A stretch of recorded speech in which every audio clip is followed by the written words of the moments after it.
Did you want to be famous when you were a kid? Bachpan se. I was 3. If I don't get the claps and all that, I'll start crying. Do you believe in love? Of course I do. Nothing is worse than getting married to someone that you don't even love and living with them for years. You see that around? Come on now. Most of the people in our industry are doing that nonsense. You're speaking the truth. People are okay to talk shit about me all the time, and nobody thinks about how I feel. You think I don't see what they write about me on Reddit? Reddit is wild. They say the craziest shit about me. Both men and women need to realize that they need each other. Yeah, this idea of like, I don't need anybody and feminism and not. I don't believe in this shit at all. In fact, I think feminism fucked up our society. It's very cool that Nora Fatehi is saying this. I mean, there's gonna be a lot of people who are gonna disagree with me. Like, your comment section is gonna be like, she's the old school, she's a hypocrite, etc. I'm not. Because as a guy, you assume girls are really sweet. Girls are not sweet. Whoever told you that, don't be naive. In the real world, we bash men because like we have this thing where it's in fashion to bash men and be like, men are all assholes, and a lot of women are crazy. You know what nazar is? Yeah. Some people look at you through envy and hate and jealousy. When I've met other stars, they are inherently predators. Here. When they start to use as a way to bait you into war, they sniff out victims. But my personality is a little intimidating. They kind of get a little bit like, Arey, iske saath nahi. Because she could talk. Sometimes right after a podcast is recorded, my entire team knows that we've just recorded a blockbuster piece. This is an epic conversation with Nora Fatehi, who I believe, especially after this recording, is one of the Indian film industry's most misunderstood and misrepresented people.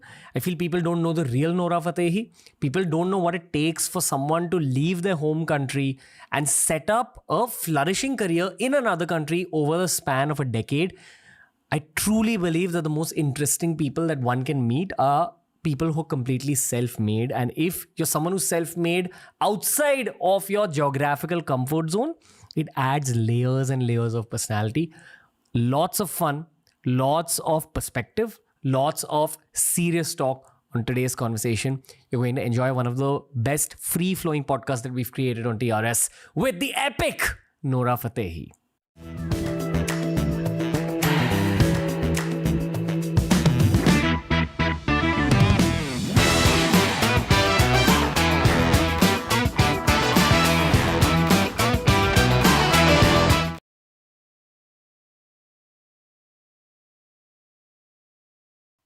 Welcome to TRS, Nora Fatehi. Thank you. What's up? All good. How are you? I'm good. Is this okay if I bring it close? Yeah, be chill. If you want to eat here, if you want to meditate here on the show, it's all... It's giving me meditation vibes here. Yeah. So we meditate in this room as I well. love it. Yeah. I think if you meditate in a room, like it changes the vibe of the space. And this is where all of our work comes out of. So the space is very, very, very, very, very special. And you just made it more special. Oh, thank with you. Your presence. I love it. What's happening in life? So much is happening. So much. You have to be specific because I could go and blabber on for the next 7 hours. Go for it.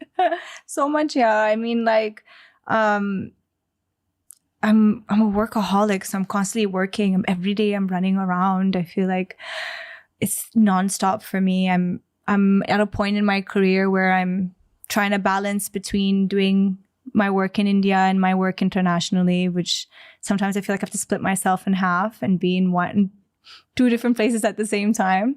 But I'm having a lot of fun. I'm learning so much about myself. I'm maturing. It's just a lot. So much is happening. What are you running towards? Oh, I'm running towards my goals. I have so many goals and they're all there and I've made some happen already. I've reached, success at some point, but I have a lot of goals that I'm trying to fulfill. You want to talk about them? Yeah. I mean, so many, like, first of all, the fact that I've always wanted to do lead roles in films, right? So that's been like a 10-year struggle where I've been knocking on doors, trying to get in and, from doing songs, special features to small roles, supporting roles and climbing up those stairs. It's literally stairs. Some people, they get the opportunity to just go inside the lift and then And then some people take the escalator, which is faster than the stairs. The stairs is tedious because when you take the stairs, like sometimes your legs hurt and you have to like take a break and you're like, oh, it's too much. It's a lot of stairs. And then you're going up and the stairs get longer and they get longer. And you're like, okay, well, this is a staircase not going to end. So that is basically an analogy for this journey of mine. Staircase. And sometimes as you're climbing higher, the goal gets higher as well. It does. Sometimes you're like, oh, this is nice. So I actually managed to reach this. 10 years ago, I would have never thought, let me make my goal a little bigger, a little more tougher, a little more almost unattainable. And then when you attain it, you're like, it actually happened. So this is the zone that I'm in. That's probably describes my whole entire life. I'm just really happy that the first time I'm meeting you is over the course of a podcast, because then it's recorded forever. That's true. What I like about anyone who's grown up outside of India is that I've noticed that even within the media world, you guys don't develop too much of an ego. Yeah. I don't know why that is. And this is what I've seen with I'm sorry, I'm terming you as a foreigner. No, it's fine. I mean, I'm not from here. But the only thing is, so funny you said, I'm sorry, I'm terming you as a foreigner. There was a time where I used to hate that term in the beginning when I just came to India, because I felt that everyone who used the term foreigner would just typecast all non-Indians into one box. They're all Goras, and I'm like, wow. This is not it. I don't like this. And anytime they'd be like, oh, foreigner. And I'm like, I'm not a foreigner. I'm a brown girl too, You could pass off as Indian. I mean, I'm not. See, that's the thing. Foreigner means someone who's not Indian, right? But in our minds, the way it used to be used in the environment I was in, it was just like all European girls or all white girls. No offense to white people. I'm not like, it's fine. Aren't you but a white person? I'm also? not. Okay, no, okay, I'm not. You know what I mean? And then I have to have arguments with people trying to explain to them that I'm like, guys, like I'm a brown girl. I'm a North African, Moroccan girl. And we relate to South Asians just like, you Middle Eastern, South Asian, North Africans, they really blend together. They have a lot of similarities.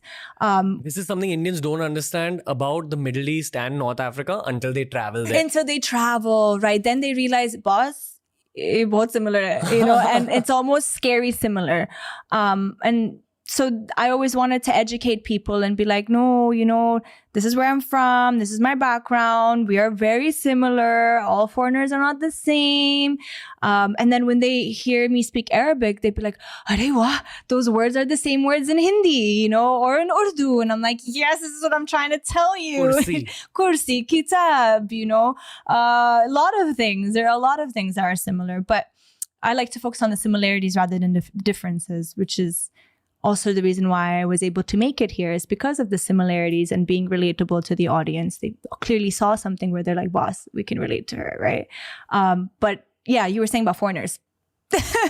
So what I've planned for this particular conversation is actually more of a, again, don't mind me saying this, but it's like a foreigner's perspective in India. And I'll tell you why I'm saying this. It's not to typecast you, but as a media professional, you hear things about other media professionals, now, whether they're actors, singers, whatever.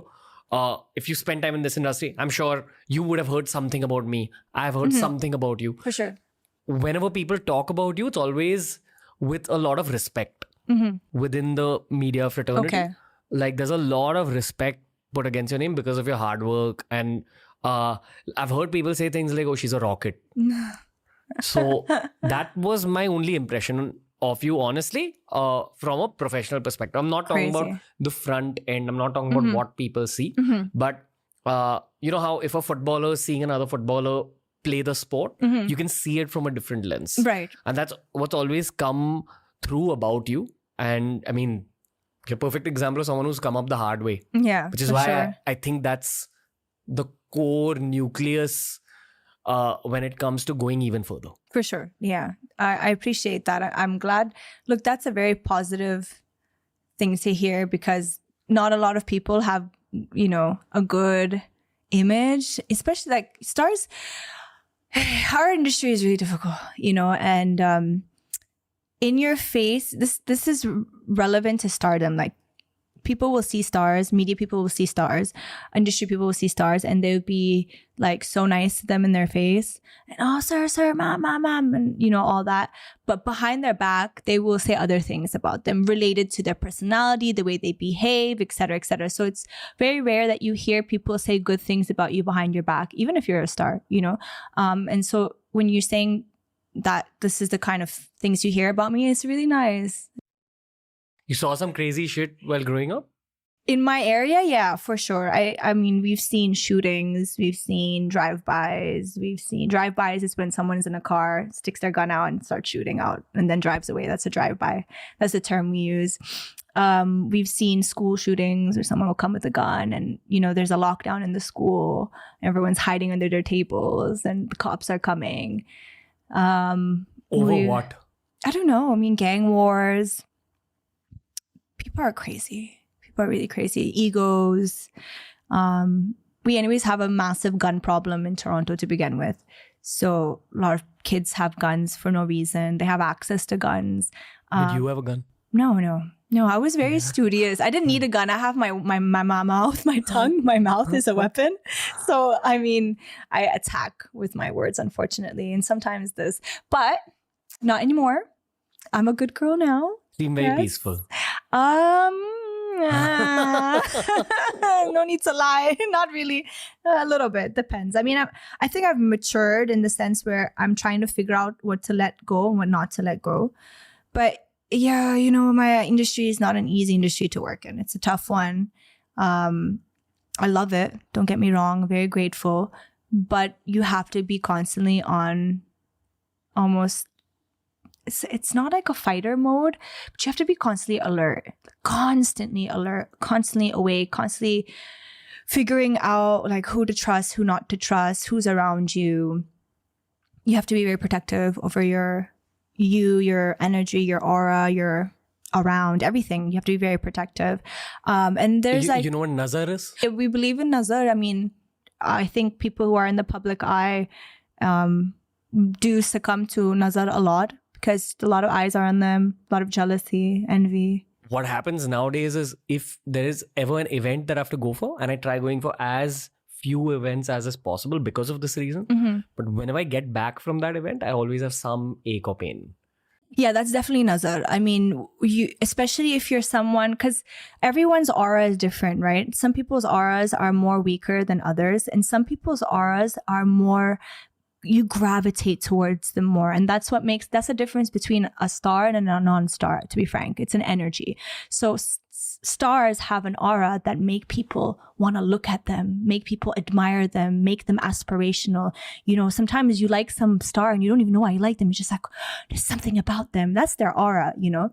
And that aura particularly, it grabs people's eyes, and not all people's nazar eyes is good. Not all people's eyes, when they look at you, they don't always look at you in good intentions. Some people look at you through envy and hate and jealousy and wishing bad on you. And that is an energy I genuinely really believe in. If it catches on you, it can make you sick. It can make you mentally disturbed. It can make you lose your sleep. It can make you, your body hurt. It can kill your aura down where you don't look your best anymore. That's where sometimes you feel like you're depressed. You feel like you have anxiety. You feel all these things come into play. It's an interesting topic, but it's definitely very intricate. If you go really deep into it, you'll realize that's why a lot of stars struggle through depression and anxiety.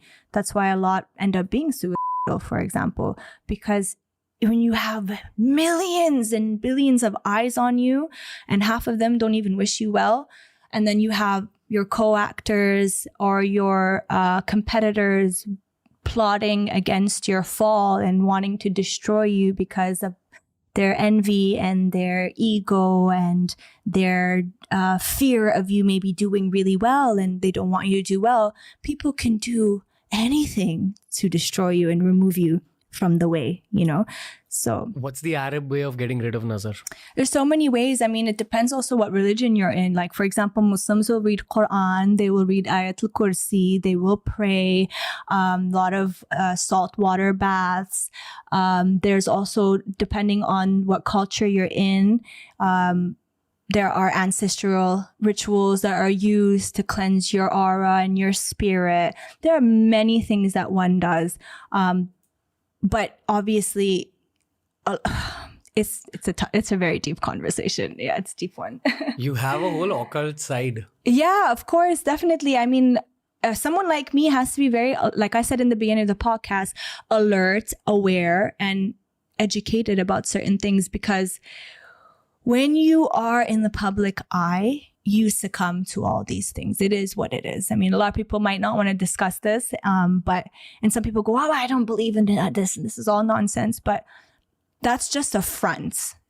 All people believe in this energies and, nazar and whatever comes under the umbrella of this conversation. And we live in a country that people are very spiritual and people do believe in this stuff.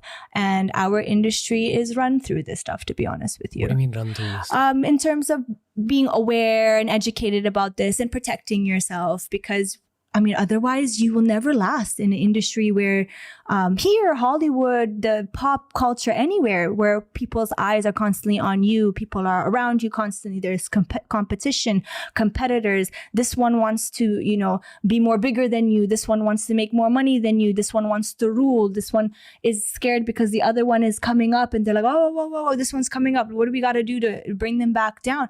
All these things happen. So when you're in the midst of this and you're aware of it, you start to realize the importance of protecting your aura and your spirit. I've always wondered if someone can put nazar on you digitally, like through watching you. Yeah, of course, 100%. So digitally, because we've got some nazar absorbing things in the background. I noticed. Of course, for that exact reason. 100%, because the person digitally can see your face. They can see your picture, they can see your video, they can see your eyes. And the eyes is the gate of your soul, right? And how do people catch on to your aura? Through your soul and your spirit. So, of course, it's possible. You're a very interesting person. Yeah, I know. I heard that. Like, you have a lot to say. You've not been on too many podcasts. No, because, it's scary. It's cancel culture era. So, but you're being much more open here in this room than most Hindi film industry professionals or film industry professionals. Well, because you're asking me certain questions, and I'm very spontaneous, and people who know me know that I'm an open book. I also have a lot here. If you ask the right questions, you'll get those certain answers. Some people don't care about certain things. They just ask me, kya chal raha hai? What's your next project? Then theek hai, so that's the answer I'm going to give you. Who you're dating. Oh yeah, no, who you're dating. Like, so, and it's ridiculous. And my answer is always nobody. So where do we go from there? But you got to ask the right questions. And it also depends on the theme. I guess for you, your podcast is about knowing deeper than just the projects, right? And actually, my question is to you, because you said something really interesting. So you come back from an event and your bones are hurting. Aap kya karte ho? What do you do? What do you do to help yourself get out of it? And also, what do you do to protect yourself moving forward when you know it's going to happen? Firstly, I'll say that learning that you've picked up nazar is a skill. You need to know that nazar is on you. You usually feel very heavy, very drained. Yes. Or something starts hurting. Again, I'm talking from the perspective of fame. I don't know if... I assume that when someone gets married and there's a big wedding, that's where people would pick up nazar. As For sure. Yeah. Especially a wedding, at an event. If you're not famous, you're not in this industry. Like, we're just specifically speaking about our industry. But when you're not famous, you could go to a family function and you be looking amazing, and your cousin just like, so jealous of how you look and how beautiful your hair is and how glowing your skin is, and boom, So that's nazar. Like, they don't know that they're putting the nazar on you. Most of them know. Oh, really? Most of them know, yeah. Most of them know, yeah. Okay. It's got some evil people in this world. Most of them know. The saltwater baths, that's my standard. I've seen that doesn't completely help me. What washes it off is if I go into the ocean. Like, if you actually go to the beach and go into that washes it off to a very deep degree. But at home, saltwater bath, do some mantras, meditate. But it's just time that heals it, honestly. Yeah, but some of us don't have time. Yeah. Some of us need to go back in front of the crowd. Some of us have to go back in front of the camera. Some of us have to keep going, right? We don't have time to, it's like a battery, when the battery has no charge left anymore, and then you got to charge it back up. Some of us don't have time to recharge again. So what does one do? It's a very good question. Who had like the biggest gravity field around them? Or everyone you've ever met in this industry? I can't take names because I'd freak them out and they'd probably call me 20 times panicking. So I can't take names, but I can tell you that a lot of them have probably more than nazar and they don't even know. And they wonder like why their stomach is always hurting, why they have digestive issues, why their films are not doing well, why they are no longer, that shining bright star that they once were. They're doing everything they need. They're working so hard. They're doing the right projects. They're working with the right people. But it's not landing. Something is wrong. Like, oh my God, just 2-3 years ago, I was so happening. Everybody loved me. Everything was working for me. And now people look at me and they're like, wow, your aura is a bit dull. You okay? You look tired. Oh yeah, your projects are not doing well. It's just a phase. And then they notice they have a lot of problems with people around them. Maybe a loved one, maybe a girlfriend, a wife, or a boyfriend, or a husband, friends. Everything just seems to be crumbling down. And they don't know what it is until it's too late. And sometimes people get lucky and they have friends and family that advise them and open their mind and their eyes to certain situations. And sometimes people don't, and then they just suffer forever. And I feel really sorry for them because our industry it's full of that. A lot of people that I've been around, I've noticed, I can feel that they have that energy, which is unfortunate. I don't say anything because it's not my business, but it's stained with nazar. That's what you're saying. Okay. Okay. Yeah. Maybe what I meant by my question was who has like the who would be more like sensitive to it no, most? I meant who has the strongest aura. Strongest for me, aura. like, I'll answer it from my perspective. Maybe I'll explain my question better. At Baba Siddiqui's iftar party, I saw Shah Rukh Khan briefly, maybe for like 10 seconds. He walked past me. I've never sensed that kind aura of ever. Powerful same. aura around Yes, him. I felt like his aura, and maybe all this is in my mind, or No, maybe it's not. not. It's true. Yeah, it's true. It was at least 20 feet tall and 20 feet wide. Yes, yeah, I know. I understand what you mean. Yeah, I Like understand. that heavy, and you see the body language and motions of human beings around him change when he's walking through a corridor, and he's very aware of it, and he enjoys it, and he walks Rightly through. so, right? Of course, obviously. This is what he worked towards. Yeah, that's what he worked towards, and it's also God-given. Yeah, He didn't buy it from the supermarket, It's God-given. And when he became aware of it, and he understood the responsibility he has of it and what it brought to him, he understood how to carry himself with it. And it's beautiful. It's special. It's very, very rare also. I mean, we have so many stars in the industry, but a few of them carry an almost larger than life aura. Do you think Shah Rukh Khan is probably in the top 5 most famous people in the world? 100%. Right? I don't think. I know. It's a fact. Like while you were growing up in Canada, you knew Shah Rukh Khan. Yeah, for sure. Of course, Canada. Forget about Canada. Canada, we can say makes sense because it's a cosmopolitan place. We have a lot of Indians, a lot of South Asians. But all of Africa, all of the countries in Africa would know who Shah Rukh Khan is, be it Morocco, because we grew up watching his films, right? Be it a family in Somalia, in Nigeria, in Ghana, in Senegal, in Egypt, in any of these places. These are all countries in Africa, in case nobody knew this. But yeah. No, what are these? Geography class. All of them would know Shah Rukh Khan, for sure, hands down. He is the ambassador of Bollywood. He's the ambassador of India. When you were 7 years old, you didn't know you'd be in India, right? No, of course not. I didn't even know I'd be in India when I was 18. Yeah. What about Shah Rukh Khan and Hindi films attracted you in the first place when you were a kid? Specifically Shah Rukh Khan. Because for us, it's his charm. It's Like, his charm. when And also the kind of films he did. They were family romantic films? friendly. You could sit at home with your entire family and watch them, which is very important because that becomes a cultural thing, you know? Like, for example, here in India, what are the two things people do?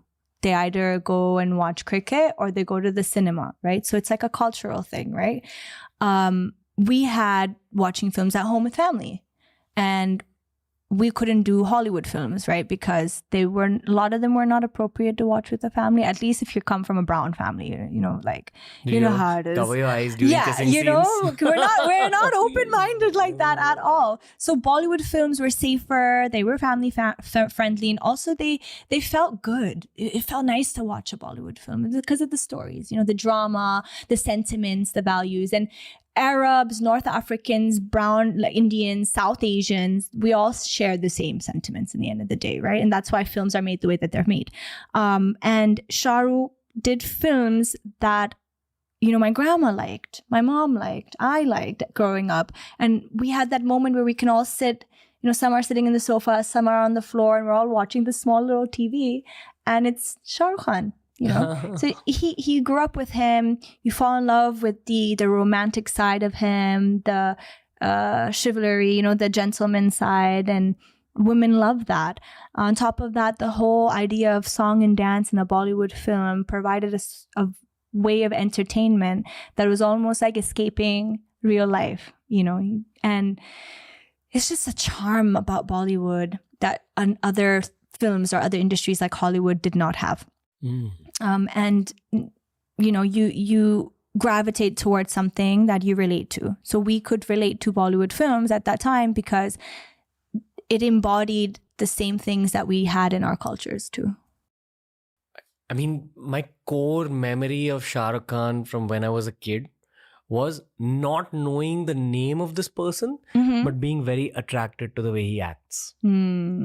Like he had an innocence in his face also. I don't know her. Friendliness. I don't know what it was. It's going back to energies. We were talking about energies. He has a clean energy. Clean energy. Yes, that's what it is. You can see it in his eyes. You know, sometimes you're like, I mean, Shah Rukh Khan is so talented. This has nothing to do with him. But sometimes you'll see like an actor or a star and you're like, I really like them. But they're not that talented. It's not like they have this crazy skill. But there's something about them, you know, the way when they smile or when their eyes, there's a sparkle in their eyes. That's because their energy is clean and their intent, we say in Arabic niyat, their niyat is like very clean, right? And Niyat saaf hai. Saaf hai. So iske liye you feel like gravitated towards them. Some stars have that appeal, and some of them, when you see them, you're like, they're so talented, they have everything, but there's something about them that makes me feel weird inside, you know? That's because their energy is not that good and their intention is not that good. But Shah Rukh Khan has that clean soul, and I look at me talking about him like I know him like that. I don't know him like that. I've seen him just a couple of times, you know? But I have a lot of respect for him because the couple of times I saw him, he was very respectful. He was very, very warm, very nice, despite knowing that he could be the 4th, 3rd, or 5th most famous person in the world, right? Or most impactful, influential person in the world. When I've met other stars who have not been like that, who've been very disrespectful, very mean. Without taking names, what was the form of disrespect? Just like kind of like borderline bullies. Like said something that's... Yeah, they'll be, their body language won't be very welcoming. Their facial expressions, their taunting, their jokes, their, you know, they'll say things behind your back also, and you get to know what they said, and you're like, wow, I can't believe they said that about me. And they have that entitlement of being bullies, and nobody will call them out on that. Men or women? Men. Yeah. Women is a different story. Women will try to kill you. Like, they'll try to kill you. So that's a different story. But men who are superstars, because we're talking about a superstar like Shah Rukh Khan, right? So if I'm going to compare him to anyone, I'll compare him to other superstars, right? So yeah, he's been amazing. You felt bad? Of course I'd feel bad. Yeah, of course. The reason I'm asking you that yeah, go for it. is because I feel even you have a clean energy, Yeah, but thank you're you. very sharpened up. Yeah. Do you know what I mean? Yeah, 100%. I agree. Yeah, Going for back sure. to the Yeah, start. So, yeah. I think your clean energy would feel bad, but then your sharp energy would just be like, oh, okay, this is another. Yeah, obviously, like I will cry for like 10 minutes at home. And then after that, I'd be like, girl, get yourself up. We have things to do. We have to take over the world, you know? So I'm fascinated by like your experiences. I believe that to grow in life, you have to leave home. You've left a whole country. Like, it's not normal what you've done. It's very cool. Thanks. And despite, I'm sure you've seen a lot of shit while getting to this point. Mm-hmm. So my question to you is, did this happen recently? What exactly? Them bullying you?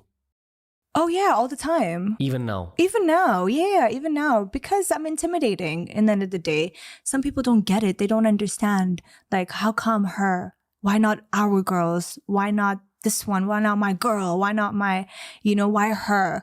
There's so much of that happens, and they get so angry, and that they don't, also a lot of them don't like my directness. I'm very direct, I'm not like the other girls who would be like, yes, sir. yeah. I'm not like, I will come, I will joke with you. I will, you're my homie. I will tell you in your face if I feel like something is off. I'll be frank. I'll also be the most amazing person for you. I'll help you in anything that you need. I'm like going back to my hood, Jane and Finch, and how I was brought up in my friend circle. We ride with each other. I'm a rider, literally. Like, that sounds funny, but in terms of like, if you need something, I'm there, right? But at the same time, if you're effing up, I'll tell you. Or if I feel like something is weird, I'll say it. I'll be the one in the room who would say the most awkward thing. But some people, they don't like that. They prefer someone quiet, submissive, someone who looks like they really need work or they really want something. So then you give them the ability to be more powerful and to be able to have the control of certain situations. I don't give that to anybody. And that's used by turning theory into practice. Yeah, of course. Then they'll say things like, she's nothing, she's nobody, she's F-all, she's not talented, why is she here? That. All that happens, and then they see you again, with them in certain events, or they seem to not be able to brush you off. Wherever they go, you're there too. Maybe because you were invited also, or you're also doing the same job as them, or whatever it is, and it irritates them more. What is this? So they feel like you're slowly going up and reaching where they are, and they don't want that. So then they start to bully you, demean you, talk bad about you, almost to cover your aura with their negative blanket. And sometimes people succumb to that blanket and then they drown in it. And then some people like me would just like throw it off again and be like, all right, what's going on? You know what I mean? So are you okay saying these things on a podcast? Yeah, of course. Yeah. You're speaking the truth. You're speaking the truth that audiences know. You're speaking the truth that most media professionals know. Mm-hmm. People why don't not? say these things why would I openly. not be? Look, people are okay to talk shit about me all the time. All the time. And nobody thinks about how I feel. Do you think I don't see what they write about me on Reddit? Reddit is wild. They say the craziest shit about me. I see the comment sections. I see the articles, the blind articles. I see what people say about me all the time.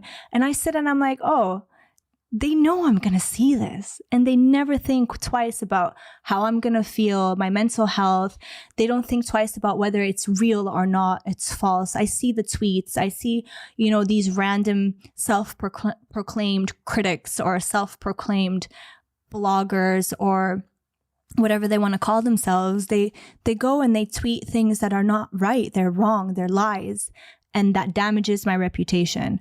And it makes people talk so much crap about me. And I can't even say, hey guys, it's not true.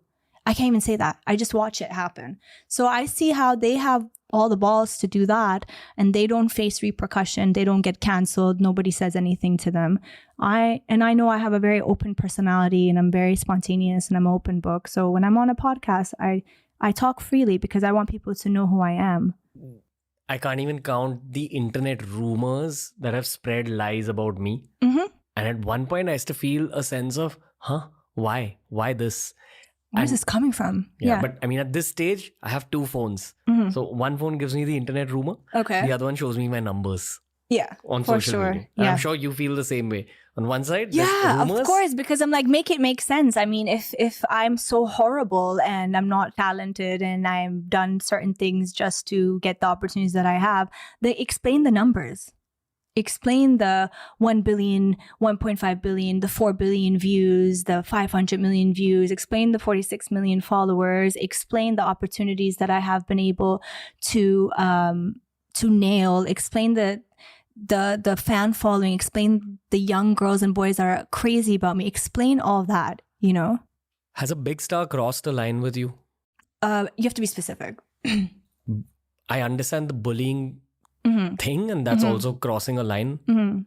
Has someone, I mean, I'm going in a casting couch direction. Yeah, sexually, no. Luckily, I've not had that situation. But I know why, because I had this conversation with my friend the other day, and she was like, do you ever think about why that's never happened with you? And I'm like, yeah, I do think that it could have almost happened, but my personality is a little intimidating. So they kind of get a little bit like, "Arey, iske saath nahi."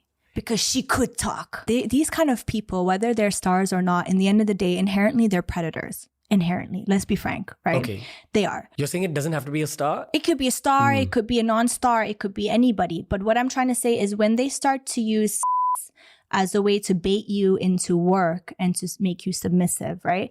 They are inherently predators here, right? So those predators, if you look at how their brain works, it's very interesting. They sniff out victims.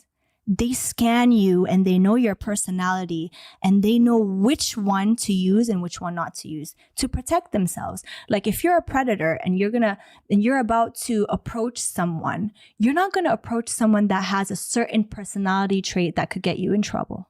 Right?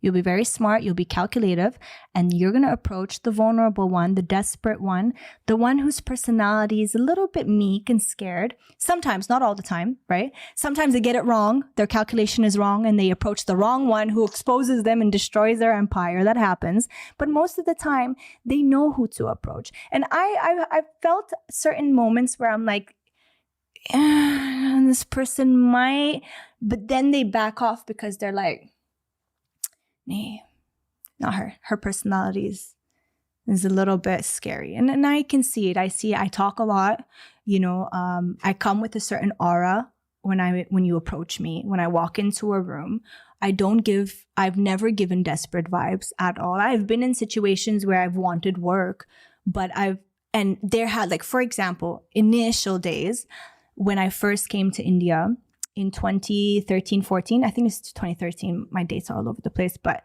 there was somebody who tried to put me in this situation of, if you want this, then you have to do this, and kind of corner me and put me in this very scary situation where I panicked and I felt alone and I didn't know how to handle the situation. I don't have to go into detail about what happened, but I do remember some switch in my brain came and I was like, hey, listen, you think I really want this that bad?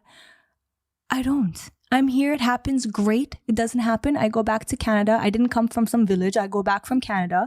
I go back there. I go back to university and I'll go back and study law or study teaching and become a lawyer or a teacher. And what? This doesn't happen. So what? So when you suddenly do that, because when I did that, I suddenly felt that person was like, oh shit, she took the power away from me. Now what do? I can't dangle anything because she doesn't really want it. So they give up, right? That's the situation I was in. Obviously, whatever advice or whatever thing I'm telling you is based on my life experience. I don't know, other people have different life experiences and different notions about it, but this is my take about it. So afterwards, moving on in life, whenever I was in a situation like that or I felt like it's going to happen, I noticed people back off because they're like, her character, personality, who cannot handle it for sure. And then I've had friends who went through it, and those friends of mine are a little more shy, a little more reserved, a little more quiet. And I felt like those kind of predators must have thought that they were much more not easier, but it's more safer for them to do what they wanted to do with them. Yeah, for sure. See, I'm a guy, so there's only a level of understanding that I can bring to this conversation, but I'm trying to understand this further. from a girl's perspective. You're talking about your friends who are slightly more submissive or Not quiet submissive, but like, they vulnerable. well, nice. They're just nice people. Sometimes I'm not that nice. You know what I mean? I can be a bitch. I'm not even gonna lie. Sometimes I'm like, why am I like this? But I am. I'm like this. I come and attack through my words, through my demeanor, and it's just the hustler side of mine from back in the day. That's why I'm like this. But it scares people sometimes, especially these kind of people. Because of that fear, I mean, if it's actually a superstar that's being a predator or a massive producer or a director that's being a predator, are there girls who unwillingly give in? Yeah. Oh, listen. A lot of people be like, well, why did she go? Why did she meet that person? Or why was she wearing what she was wearing? Or why was she entertaining the situation? In the end of the day, whether you're a man or a woman and somebody proposes to you these kind of things in exchange for something, immediately you are put in a situation where you can't say no. And they know this. So most people, 90% of people that say that just go for it or do whatever they do, it's because they were not given a choice. And those people know they're not giving you a choice if they're saying you really want it that bad. You really need work that bad. You really need to, and it's not just our industry, Ranveer. It's in all industries, by the way. And not just industries. It could happen in the most random situations. And you're just like, people sniff out vulnerable people and desperate situations. And if you really need money, or if you need to work, or if you need certain things, and if they're saying it, you need to do this for this, automatically you have no choice. And they know that. Couple of things that I want to say. Firstly, your 46 million followers on Instagram are also an armor. For sure. In terms of finance. Yes. And that's what a lot of young professionals need to understand, especially in media. Everyone's a content creator now. 100%. Yeah. I mean, I am too. I make money from YouTube. I make money from content I put out, I pray that you get everything that you want. Thank you. But in saying that, even if you never sign a film, you're financially going to take care of yourself forever. Oh, yeah, for sure. Because... not just because of those 46 million people, but that's a massive part of your 100%. Finances. That's why but here's the thing, Ranveer, like I'm going to tell you from when I was growing up, because you're just talking about Bollywood. I'm talking about even when I was 19, 18, 17, 16, 20, back in the day when I was hustling, doing all the jobs that I was doing, from working at McDonald's to working at a shawarma place to working at a telemarketing place. And I was doing double shifts to performing at people's events. I did everything, right? Even at that time, I met people who would try to corner me or dangle things in front of me and, be like, well, if you want this, then you need to do this. And that wasn't even Bollywood. That was just the streets of Toronto. You know what I mean? Like the most random place. So as a woman, now even as a man at this point, you will meet people who are at a powerful position and they use it to their advantage in exchange for something else. And you have to know how to behave at that time. So even at that time, I never allowed any of that stuff to happen. You also probably need a radar. But you build a radar, you develop a radar. How do you pick up on predator energy?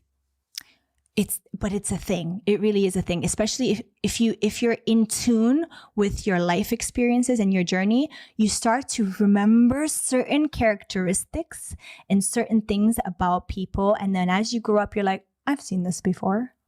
The truth is in the touch, right? Yeah, for sure. Unfriendly touch. Oh, not just that. Wo to dur hai.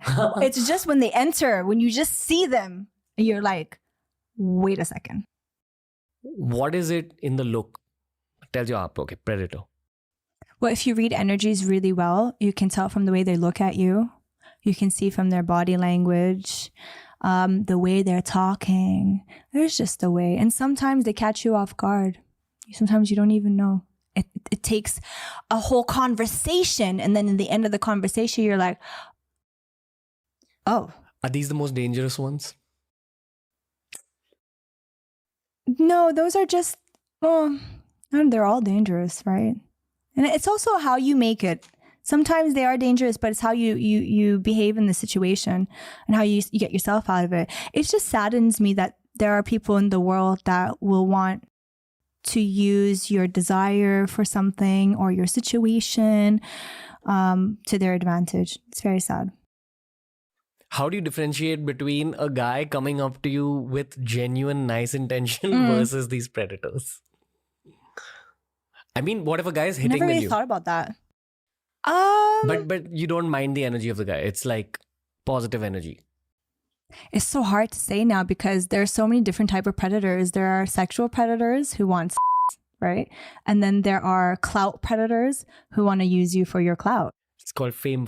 Yeah. I didn't know you could swear on the podcast. Oh my God. Bindas. Thank God. There are literally clout motherfuckers who will court you, who will do everything to make you feel like they want you. And they actually just want your clout. They just want to use you for your fame. Guys. Yes. Who want to date you for your fame.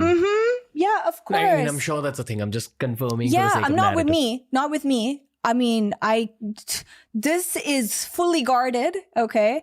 And that's why you don't see me running around with guys or dating or, this, oh, I think she's with this one or that.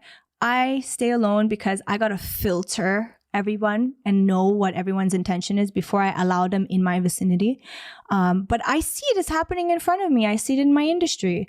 People get married for clout.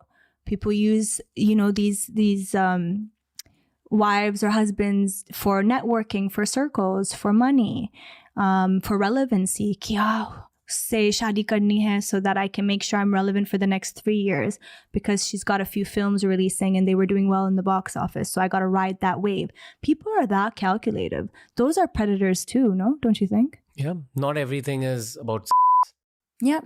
I think everything that a human being does comes out of the motivation for power And money. and money.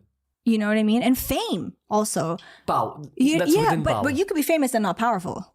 You could be powerful and not famous also, right? So Fair. we got to talk about 4 categories, and the amount of the crazy stuff that guys and girls will do, they will destroy their whole personal life for money, fame, power, etc., etc. Like nothing is worse than getting married to someone that you don't even love and living with them for years. You see that around? Come on now. Most of the people in our industry are doing that nonsense, just because they want to be in the right camps and circles and they want to be relevant because they don't know where their career is going to go. So they need to, have backup plan A, plan B, plan C. I totally understand being worried about your career and your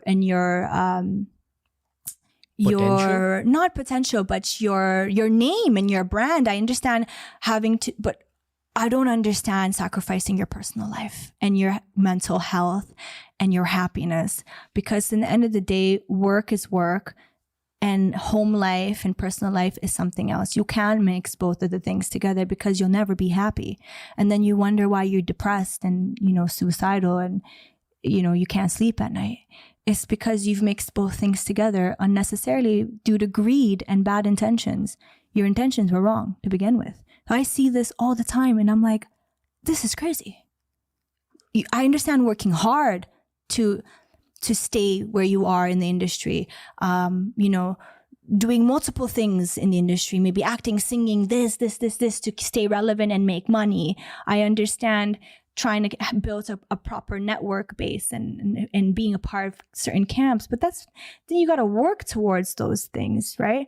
But to start making personal life decisions because of clout and stuff, I think it's like a predator. It's almost predatory for sure. Because the other person doesn't even know you're doing this. The other person thinks you love them and you're married to them, or you love them and you're dating them, or jo bhi hai, and actually you have something else going on. That is scary. There's a younger version of me that would have said, you know what, this is probably the substitute for a lack of discipline and hard work and self-belief. That the fact that you have to think about plan B in the first place. Now that I'm older, I kind of know that destiny plays a role. At least that's what I've learned through the show. I don't believe that destiny is the ultimate thing. I think that, of course, it's like half hard work, half fate, luck, whatever. Which is why I just question these realities. Is it the fact that they've tried with everything that they had, all the discipline that they had, and then they're forced to do this? Or the fact that... Forced to what, be a predator? No, forced to marry for clout and forced to alter their personal lives for the sake of their careers. That is possibly the biggest sacrifice that I can think of on a human level. Other than trading your soul with the devil. No, I just think that too. Of course, there's a lot of people who sell their soul for the devil. They sell their soul for everything. But there are also some of them. Some of them just have really destiny. Of course, I believe in It's destiny. a thing, right? Like the events are planned. All you can Everything do is I focus. believe everything is written. Yes. Yeah. Your job is just to like work hard, stay disciplined, stay focused, etc. And then you expect that destiny will do the job. Yeah. And I think there's an element of karma. Be a kind person. Yeah. And then you said, for example, then destiny doesn't play the way you want it to be played. So then maybe they might do the things that we just discussed. But you have to have a different type of spirit to act even off camera. Because technically you're acting, right? You've made certain decisions. You've dragged certain people in those decisions and you're playing a role for money or for career or for fame or for relevancy. Some of them just want to be relevant, you know? Why? Because they're fucking crazy. Because it's a drug, right? Like fame is a drug. Money is a drug. If you don't have self-control, if you're not disciplined, if you don't fear God, there's a lot of things that come into play. Then the devil himself in fame will attack. And when he attacks, he will take control of your spirit and your mind and your morals and your values. So suddenly you start making certain decisions and doing things in your life that go against your morals and values. And you don't even care anymore because you're like, I need the money. I need the fame. I need to be relevant. I need to stick around. I need to be here. It's crazy. Had you had the discipline, self-control, the fear of God, the faith, etc., you would be able to balance the importance of money, fame, work, relevancy with real life and realize that this is great. I have this or I had this, but I cannot sell myself and my entire life for this forever because this is not forever. What remains forever is you, your person, your thoughts, your actions, your good deeds, your spirit, your faith. All of these things remain forever. Your relationships with people, what good and bad you did, how many people you've helped, have you left a lasting positive mark on someone's life? These are the things that matter, right? Fame and all these things, they're great. Look, I'm famous. I have money too. I've got the success and I have people who admire me and I'm doing all the things I've always wanted to do. I'm fulfilling my dreams. This is all great. But I'm doing this in the cleanest way possible by working really hard, giving all my time and effort, building on my skill, working on myself, and being good to people. That's it. But I'm not manipulating and making decisions in my life and manipulating the people around me to get these things done. This is where I'm like, bro, you're fucking crazy. I miss my childhood. Me too. Sometimes I'm like, I miss my childhood too. You know, isn't it so crazy that when we're kids, we want to grow up and become adults so quickly? And we're like, gosh, maybe, you know, heels pehenti hu, ya makeup lagati hu, ya whatever. We see all these things, and then we grow up and we're adults, and we're like, it wasn't that great. I might want to go back to being a kid. You're desperate to be an adult when you're a kid. It's so crazy. Some of these kids, I'm like, shut up. Stay being a kid and enjoy it while it lasts, because you're gonna have to pay taxes and bills when you get older. Yeah. The moment you're 18 or 22, you have that wake-up call, and then you really, really, really miss being a kid. Yeah, I had mine when I was 16. That was my wake-up call. And I'm like, began working. yeah, my first job. You're also 93? Mm-hmm. I'm 93. I'm 92, but yeah, okay. Okay, Yeah. kind of same thing. But it's fine, give or take. Yeah. when you meet people in that same age range, at least for me nowadays, I connect very deeply with that specific age bracket because we've all seen the same quantum of trauma. Yeah. in different ways. Are you traumatized too? Yeah, of course. Oh my God, me too. Oh my God, I have a lot of trauma. I don't think one can chase fame without trauma being the precursor, or you're born in like a fame-oriented environment. It's one of the two. There has to be something that makes you want to have this kind of attention on yourself this much. For sure. You want validation. You want constant validation. You want, it's the word validation. That's what it is. Did you want to be famous when you were a kid? Yeah.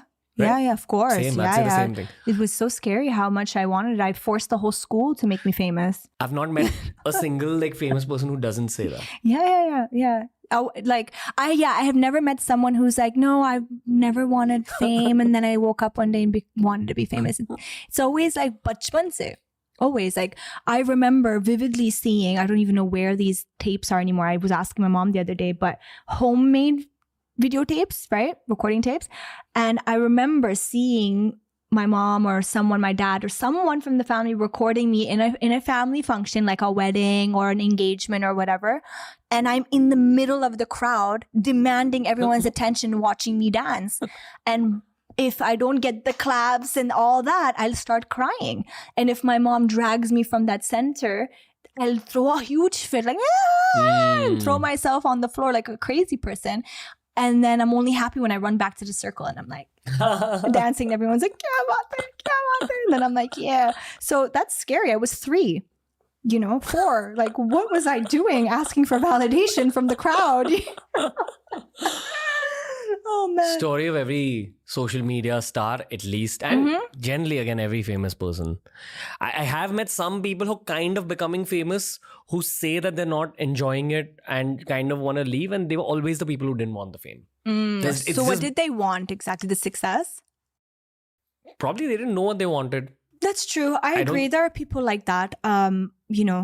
But also, that a lot of people who are famous also have the personality trait that wants them to be famous. Like you have it in you where you not want the attention, but want the admiration. Sometimes not all attention is good attention, right? But you want the admiration and you want the claps. That's a personality trait. I don't know what you call that. I hope it's not narcissism. Because then we're f***ed. Not narcissism. Every famous person goes to... We're probably narcissists, dude. Oh my God. I don't know what it is, but it's a personality trait. 2 narcissists can't date each other. I heard. And 2 narcissists can be really good friends also. Because you understand each other's bullshit. Interesting. I don't think it's... Look, there's... borderline narcissism. Hey, I understand that, to be a star and all that and be okay with fame. It's there a little bit. But if you're aware of it, then you know how to control it. I think there's another personality trait that a performer has. I don't know if it's the same for like a social media star or maybe for an actor also. But the ability to put on a show. And create an illusion? Yeah. And have the audience kind of mesmerized and gravitate towards you and really like enjoy what you're doing and have their attention. There's a personality trait. I'm still trying to figure out what that is. But not all stars have that also, by the way. Have you ever read your own astrological chart by any chance? Yeah. Okay, we just had an astrologer on the show recently. Okay. I don't know how deeply into... So he was a Vedic astrologer and he taught me what does that mean? Like the Indian system. Okay. Of like reading, the Hindu system of reading it. And the way he explained it, like Atharva, who's like our producer, he's a very like scientific thinking oriented. Right. And all of us were convinced after that episode. That guy was that good a speaker. But there was also a lot of truth in what he was saying. What did he say which was for you a game changer? So I've been exposed to Vedic astrology a lot because of the show, people I met, friends, exes. Like, so I kind of had an idea about it. This guy was just able to... You can really break down the personality of someone like through that chart because it's very, very detailed. But you need to know your birth time. And do you know your birth time? No. I gotta ask, yeah. But it's pretty accurate, at least from a personality perspective. Okay. Like so this is quite deep. This is not like your, because you asked me astrology and you just wake up and you see what does Aquarius is, what is this? It's not that, it's more deep. all that's also deep, but that's like kind of generalizing it. It's like the trailer of the movie. The movie would be these deep astrological charts. Okay, I crazy. believe there are Arabic and Gregorian charts also, which have their own Interesting. systems. Interesting. But you need to be educated in that. It's all based on the same thing. It's based on astronomy, position of Right, stars, yeah. So basically, in the Vedic chart, they draw out 12 sections of the sky. Okay. And they call it 12 houses, and each of those represents a bunch of things. Then depending on where the planets are placed, you can kind of tell something of the personality of the person or their relationship with their father, their mother, their children, their wife, etc., husband, etc. The first house, the core one, represents who you are on the inside. Like, what is your personality? Interesting. So mine is something called Rahu, okay. which is a planet that doesn't actually exist. There are two planets in the whole system which don't exist. So they don't count Neptune and Uranus, but they count Rahu and Ketu, which are not real planets. But it's also, I mean, there's theories about what Rahu and Ketu are. Some people say it's like a black hole around the solar system. Interesting.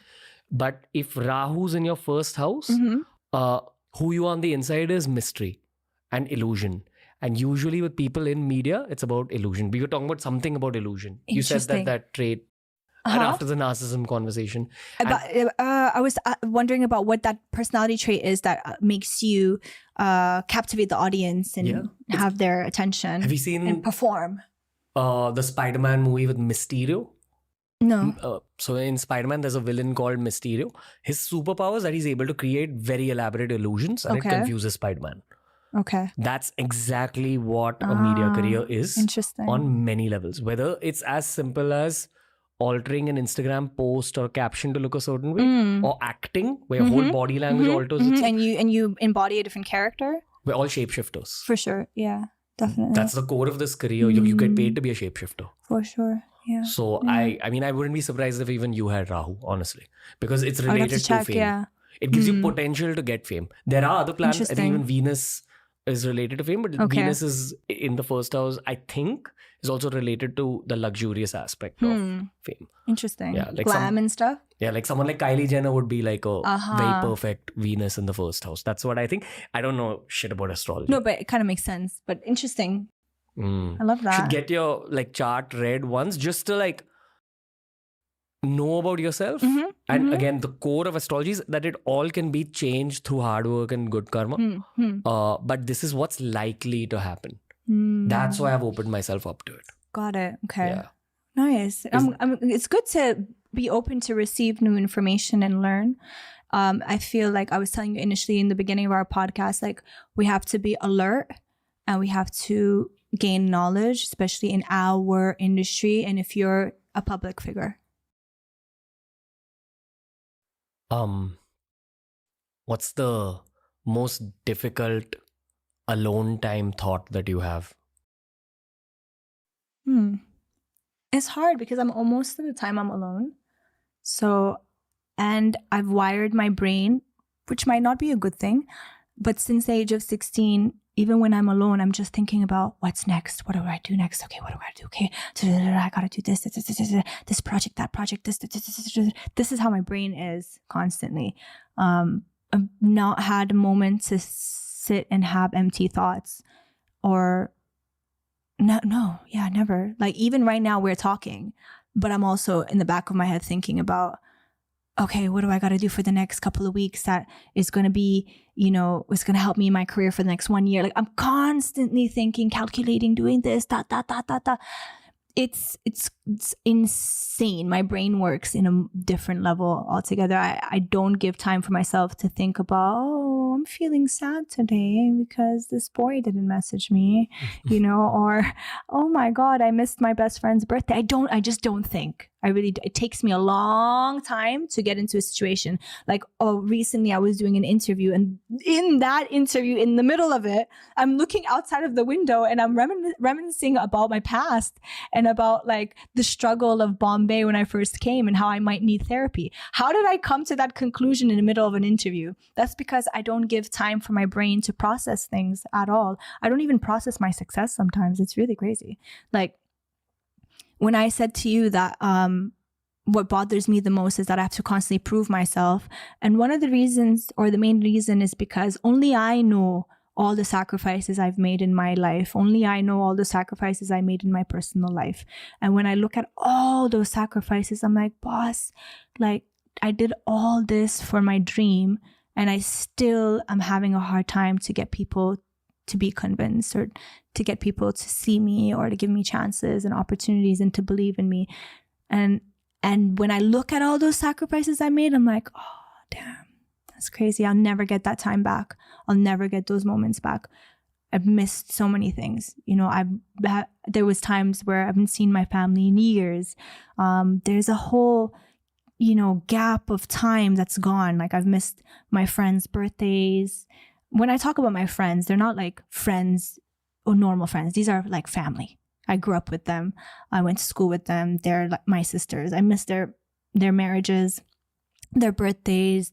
I've missed moments in life with them, their childbirths, their first childbirth, their engagements, their anniversaries. I've missed my brother's wedding. I've missed the birth of his sons. I've missed moments with my mom. I've missed moments with my other brother. I've missed their graduations. I've missed their birthdays. I've missed everything in the span of 10 years chasing my dream.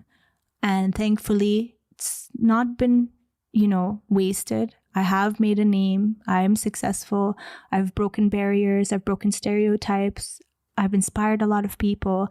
But is it enough for you? It's never going to be enough. You know, it's not like I'm here talking about going global. You know, I just signed a global record deal with Warner America and Warner Global, and I'm working towards my international career. I want to be global. But of course, that's going to come with so many sacrifices. Again, I might have to sacrifice my personal life, which I am currently doing. I mean, I don't focus on my personal life at all. I don't take vacations. I don't date. I don't go partying. I don't. You think it'll take away from your time? Yeah, 100%. That's why you don't date? Oh, no. Maybe it might take away my attention, my drive, my fire, because in order to reach the success I'm reaching and do the things that I do, it requires full, undivided attention. It requires that. Have you had a bad experience with someone? Yeah, of course I did. Yeah. Is that the reason you don't want to date now? Probably I'm not going to say there's only one reason. I'm not going to say it's only because I want to be focused on my career. Yes, I want to be focused entirely on my career, and I want to make everything come true, and I want to be super successful, and I want to prove so many people wrong. I have that fire in me. But a part of it is because I had a terrible experience with someone which was... You been cheated on? It's not like that. No, it's worse.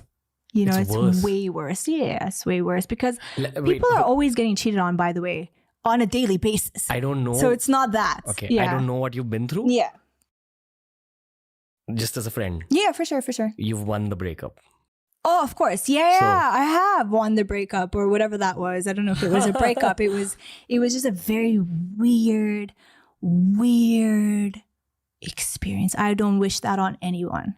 So it's not your generic, oh, this person cheated, this person broke up. No, it's something deeper, darker, scarier. It was... Someone conned you? It was... I wish it was that. It was terrible. I don't wish that on anyone. But I got out of that safe alive.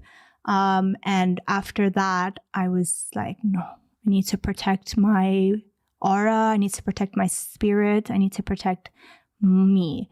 So now I have a barrier around me, and it's very hard to get through that. Very hard. You have to be, I don't know what, to get through to that.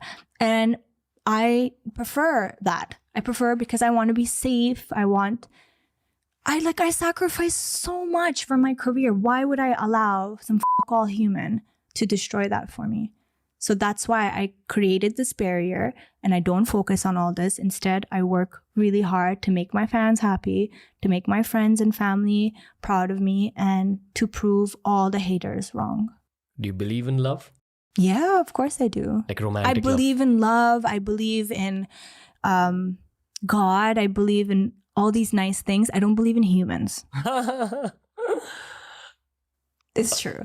Do you believe in the goodness of men? I believe in giving them chances and trying, but I don't believe that they're perfect. Yes, definitely believe. And also women are crazy. They're not perfect either. But I don't believe in humans. That's why I use the word humans. We had Nina Gupta on the show and she said something interesting. She said that both men and women need to realize that they need each other. For sure. They do need each you other. think that's true? Or maybe another way of... Yeah, this idea of like, I don't need anybody and feminism and not. I don't believe in this shit at all. In fact, I think feminism fucked up our society completely. And the idea of being inherently completely independent and not having to get married and have kids and not having the male and female dynamics in the home where the man is a provider and a breadwinner and the woman is a nurturer. I don't believe in people who think that that's not true. I think women are nurturers. Yes, they should go to work and have their own life and be independent, but to a certain extent. They should also be ready to take on the role of being a mother and a wife and a nurturer, just like a man should be ready to take a role of being a provider and a breadwinner and a father and a husband. I believe totally on this. We call it old school, traditional way of thinking. I think I call it the normal way of thinking. It's just feminism fucked it up a little bit and made us really excited about this whole like freedom and liberation and everyone's equal.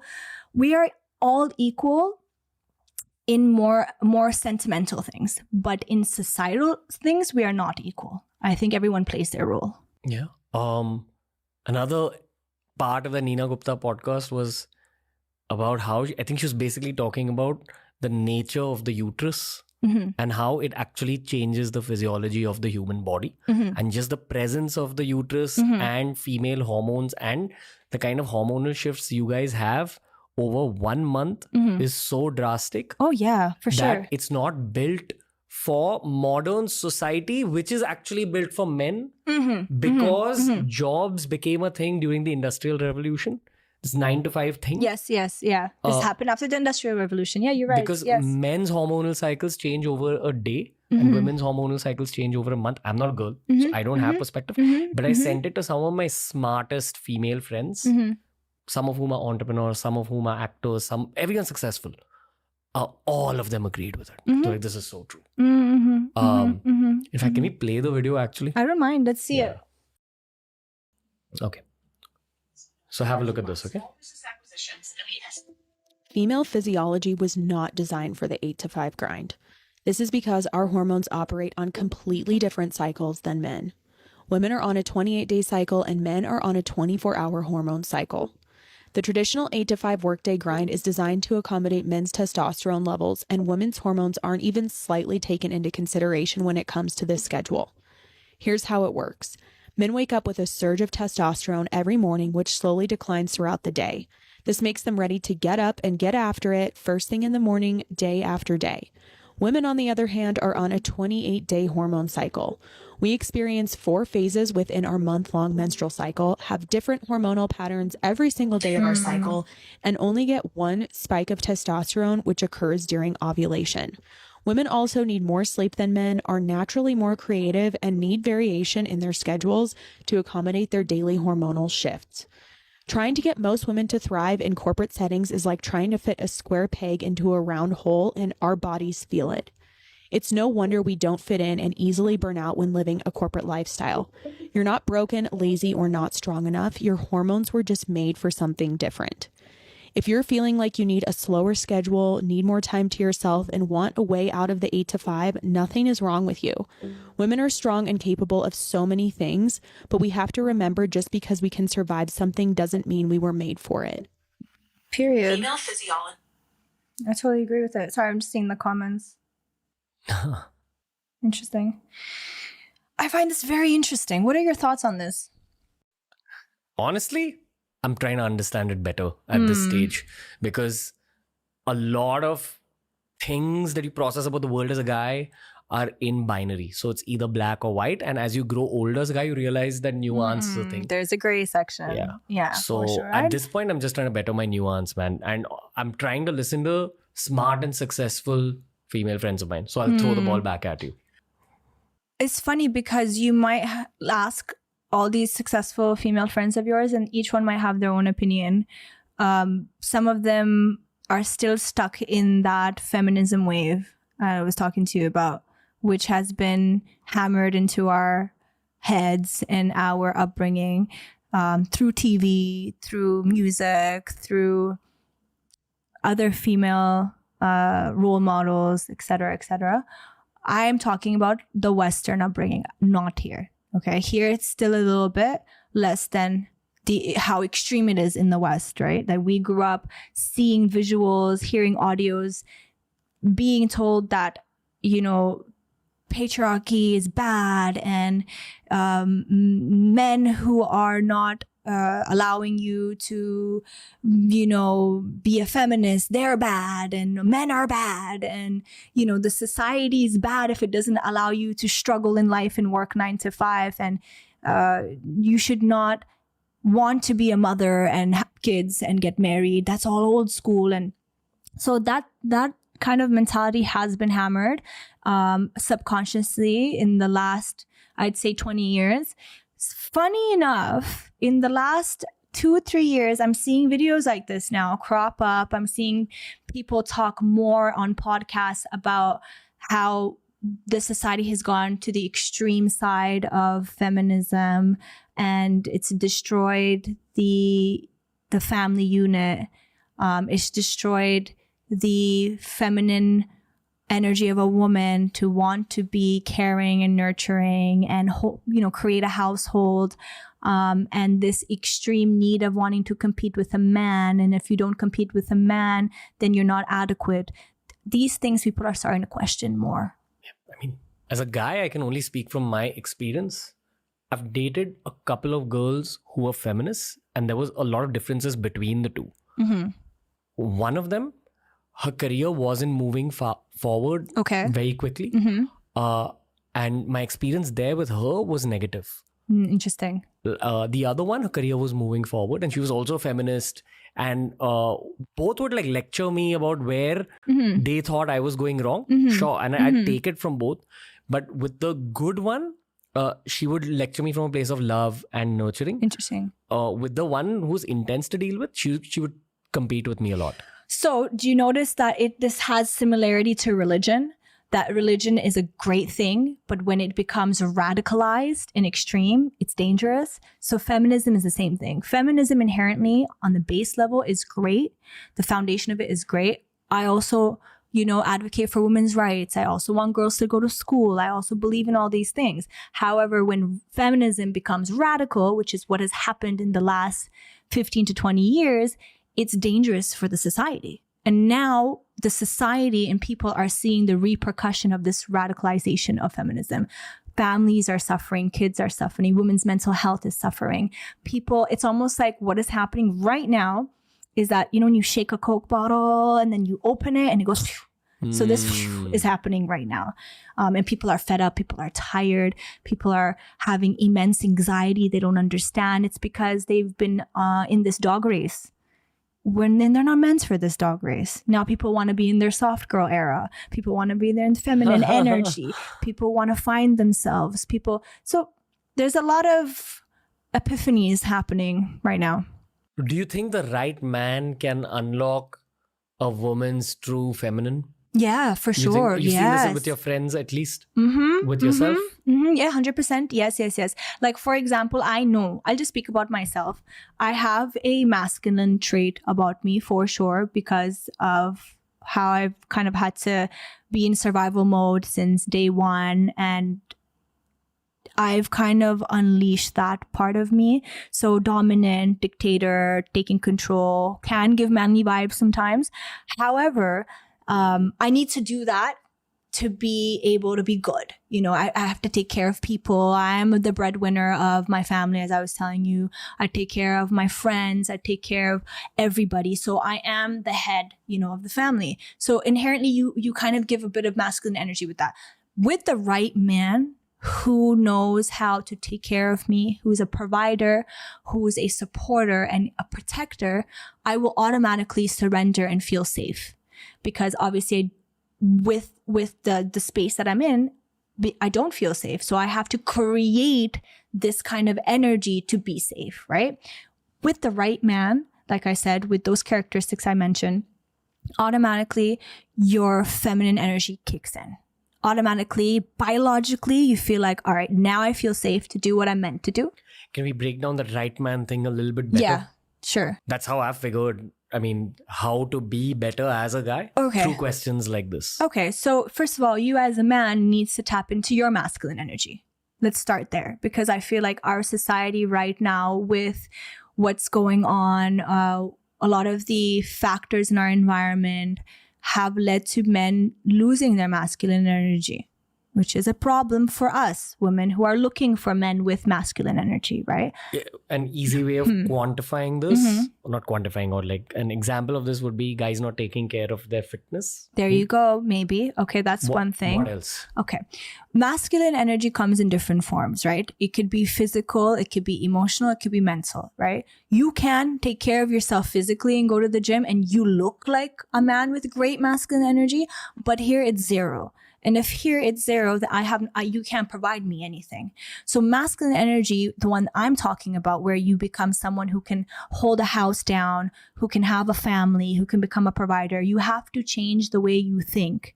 You have to be ready to be a provider. You have to be ready to be a supporter, and you have to be ready to take the protective role in the society. A lot of men don't want to do that anymore. You see that with guys? No, not anymore. A lot of men don't want to do that anymore. Like they don't want to take care of a family and they don't want to provide. They don't. A lot of men now have also been brainwashed in the feminism era, who are like, oh, all right, cool. You want equality? All right, let's be equal in everything. Let's be equal in the protection department, in the providing department, in the home, in the emotional department. Now men want to compete with women in everything, which is wrong. I think everyone needs to play their role. If a man can work on being more of a provider and more of a protector, the women then need to focus on being more of the nurturers. Everyone brings something to the table. So if you're bringing to the table money, food, shelter, I need to bring to the table kids, being a mother, taking care of the house, cooking, etc., etc. Because if we're both bringing the same thing to the table, then who's going to bring the other stuff? Do you understand what I'm trying to say? But this is, of course, a very old school, traditional way of thinking. But I believe in this, and I think it's coming back. I think every guy, at least that I know, also believes in what you're saying. Even girls, trust me, even girls. Eventually, when girls start going out in the workforce and they struggle and they hustle and they see that how crazy the world is, and they get older and they become more mature and they see life experiences, they start to realize what's more important. They start to realize what role they want to play, what they're more happier doing.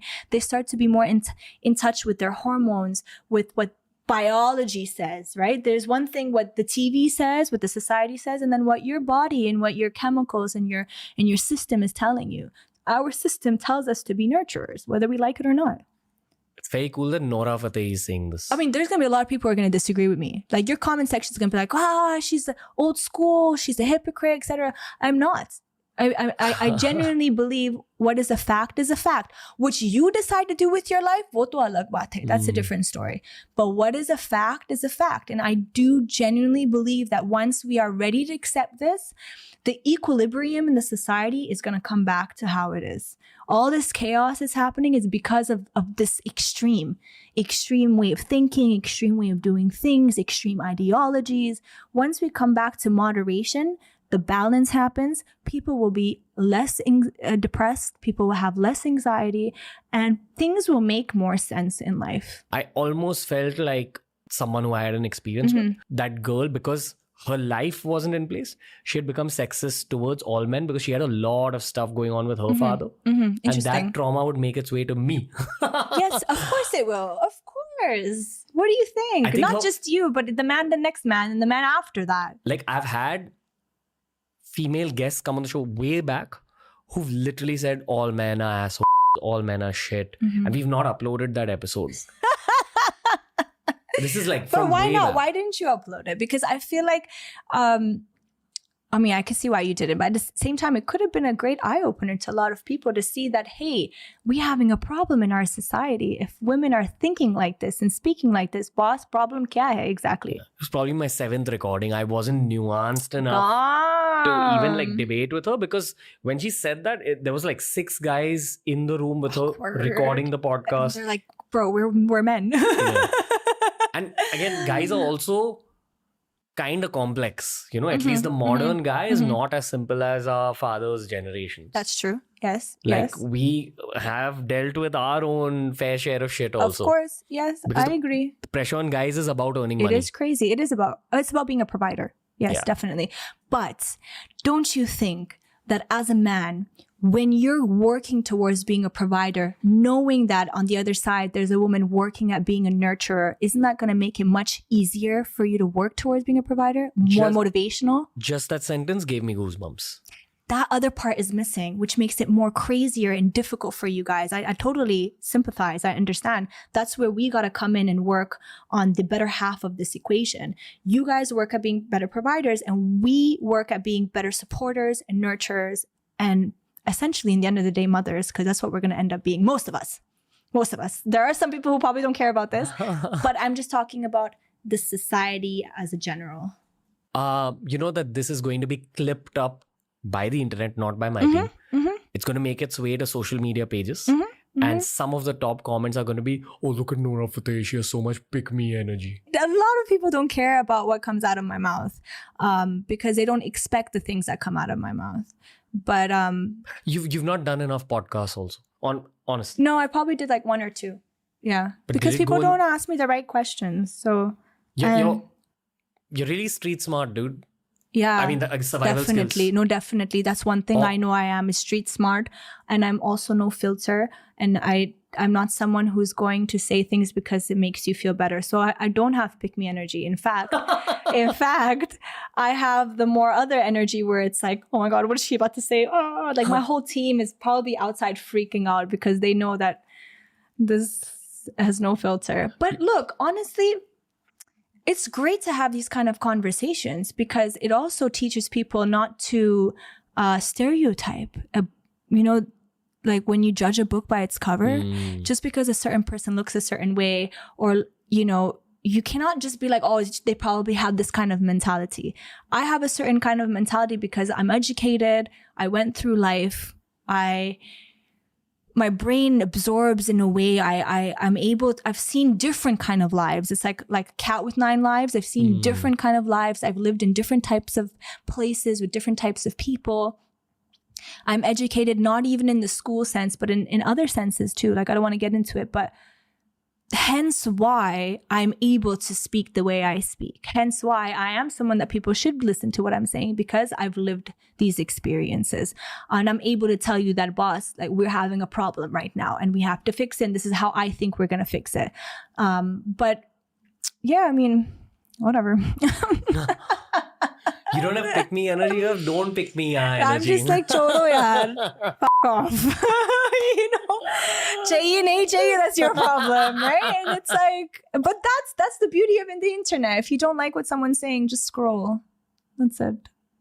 Don't get I see why people would find you intimidating. And I'm not just talking about guys here, just people in general. Yeah, definitely. I mean, it is what it is. But I'm glad we had this conversation because I'm sure there are a lot of guys and women sitting at home right now trying to figure themselves out, trying to obviously make other people happy, make the society happy, but they're not happy inside and they don't know what it is. And maybe this could provide maybe a bit of a light in the end of the tunnel to figure it out. There's a theory behind why podcasts have taken off all over the world. No one knows for sure, but everyone assumes that it's because loneliness has increased in the world. Oh yeah, so much. Do you feel lonely at all? During the lockdown, I felt lonely because I was locked in my house alone for however months we were locked, right? It was just me and my walls. Now it's hard to feel lonely because I'm constantly around people. Like, it's my job to be around a crowd, around staff, team, audience, production. I'm constantly around humans. Do I feel like I'm trying to think about where I want to go with this now. Yes, like I'm thinking about my personal life more than ever. Your personal life. Yes, for sure. Like thinking about. Are you dating someone? No, I'm You're not. single. Yeah, I'm single. So I'm trying to figure out how to let those walls down again. You know, the ones that I built because of the experience I had. I'm trying to figure out how to screen people more. You know, read them a little more, not allowing dangerous people in my environment, my surroundings. And I'm also trying to figure out what I want. Okay, what do I want from a man? Besides the things that we discussed, the basic things, where can I find them?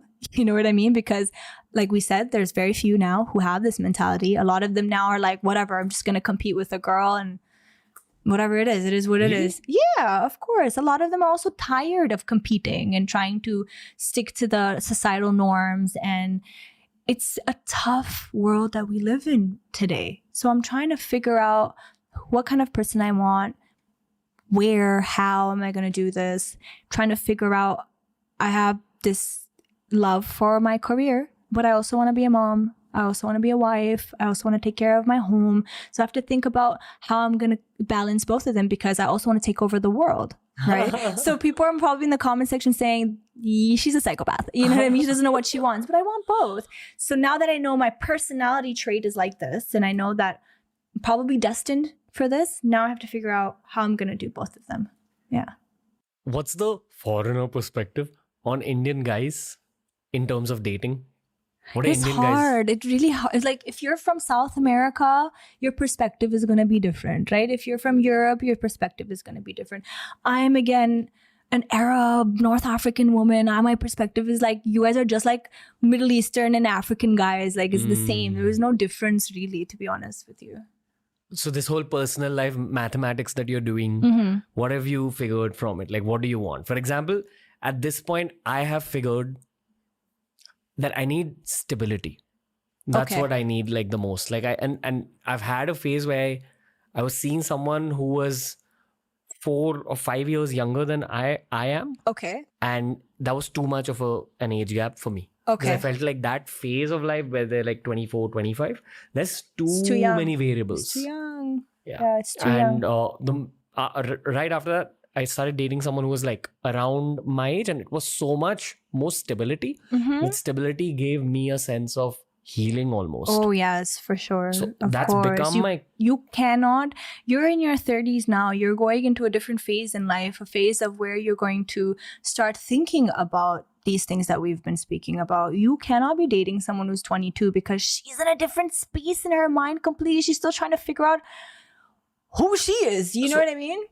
That was my thought before dating her. Mhm. Okay. And she pursued the relationship more. And she told me that, hey, you know what? I understand you're in like a marriage and stable relationship zone. So am I. But once we began dating, it started like kind of breaking down because she wasn't actually in that space. And I have another female friend who I was, after I broke up with this particular girl, I just told her that, hey, you know, this is what happened to me.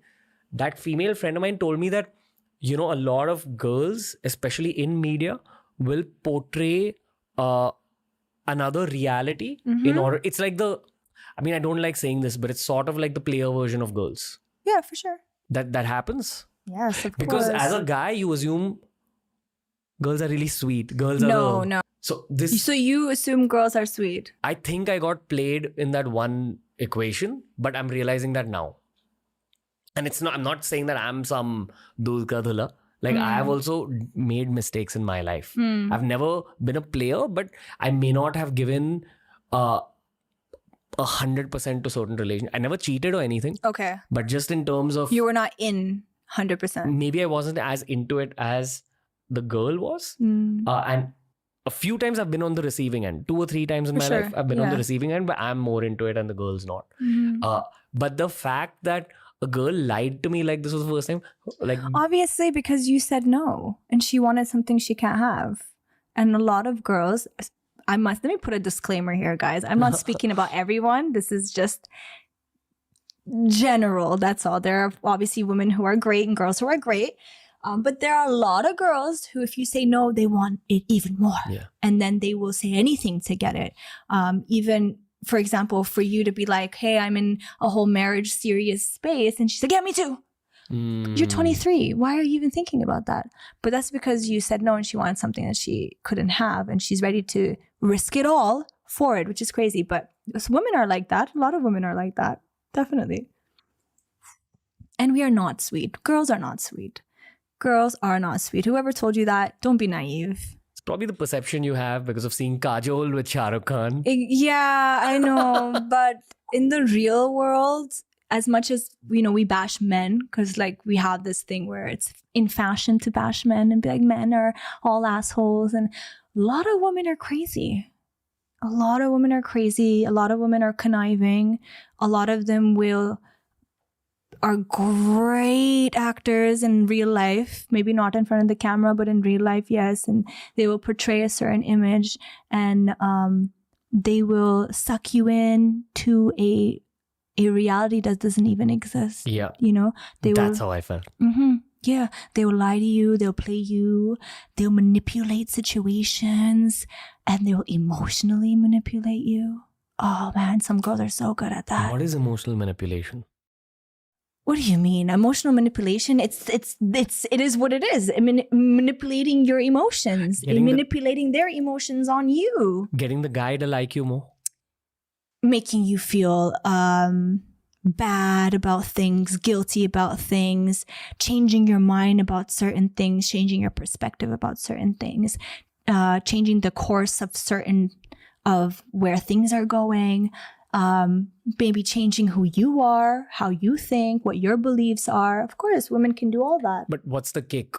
Like, why? Why do this in the first place? Because women are crazy. Most, not all. I mean, I know guys also do this stuff. Men also do that. Yeah. Men do it to a different degree. Yeah. And different aspects in different departments. But yeah, women, there are some great girls out there too who are like, boss, मेरे को ये सब नहीं चाहिए. I just want a good guy. I want a normal life. I want stability and security. And then there are some girls who are so fucking crazy. I'm like, what? Why did God even create you? But yeah, that's also there. Some humans that are so fucking crazy. Yes, and that's why I feel like it's the parents' responsibility when they're bringing you up to educate you about this so that you're aware, so that your intuition becomes strong when you're growing up, and you can start filtering the crap as you go along. It's crazy as you brought this up, okay? Because in the break, this is what I was thinking about. I was thinking that I need to speak about intuition to you. So everyone has intuition. Everyone, right? You just have to be so self-aware to connect to your intuition and understand what it's trying to tell you.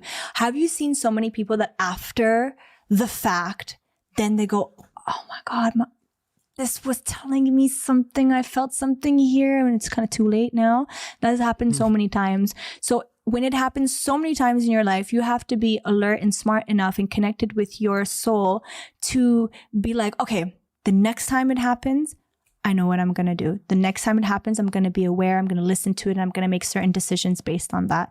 That takes a lot of time. That takes maturity, life experiences. You have to live life to actually start understanding what this is trying to tell you. And there are times where this is telling you something and you're like, shut up, wait, I have to do this, or I have to go here, I have to talk to this person. And then you're like, okay, maybe I should have not done this.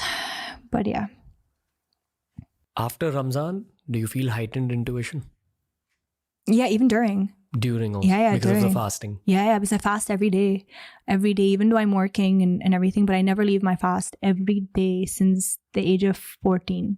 I have fasted. It's just been instilled in our brains. Like when I was 14, like when you are supposed to start fasting after your puberty, your parents hammered in your head, you have to fast. So growing up, we went to school fasting. We did everything fasting. It was normal. So when Ramadan came, you stuck to it. So even now, people are like, how are you fasting and you're working and you're traveling every day? You're on a flight every day. You're on sets every day. You have to be active. A part of my job description is to be physically active as a performer, right? But I don't break my fast. I keep my fast going. And then you keep it going, whatever. It's not the end of the world. In fact, it's a great time for me to become more disciplined and more spiritual. And when you know that you're going into a situation that's going to be physically, mentally tough, you just strengthen your discipline. And it works so well in other aspects in life, in your work, in your relationships. You think differently, you act differently. And I have so much respect for people who fast and are still working. Like there's an athlete recently, he was speaking about, he's a basketball player. He's fasting while he's playing basketball. And, you know, everyone's like, how are you doing it? He's like, well, it's my duty. I have to do it and I have to be spiritually inclined and respectful to my religion, but I still have to go to work. So why do I have to choose this or this? So I fast, I go to work. And in the midst of all this, I feel more in tune, as you said, to my intuition, more in tune to my actions, my thoughts, and more spiritually sensitive. Yeah. You also pray Yeah. every for day. sure. Yes. That's where the intuition comes from. Yes. 100%. I think you're right. It's the same thing as when people meditate. I feel is like meditation. Yeah, no. Prayer is definitely meditation. And when you go into your zone of connecting with your creator, whoever that is for you or for anyone else, you're on a different realm, I feel like, spiritually and mentally. That's the survival skills shield that people don't understand, because people are trying to practicalize and rationalize everything. But when you actually begin praying with your heart, you realize everything that it gives you, especially if your ambition is huge. Especially if your ambition is huge. Listen, it's not just ambition, but especially if you are sensitive to nazar, sensitive to people who don't have good intentions or goodwill for you, especially if you're out exposed to the world. You know, you need a shield, you need safety, you need something to guard you. And I think prayer really does guard you and help you get out of certain situations. When we pray 5 times a day, what's so beautiful about it is that in the chaos of the world and whatever you're doing, there's 2 minutes that you stop and you remember your creator and you thank him, and you also ask for things. You ask for protection, you ask for forgiveness, you ask for all these things.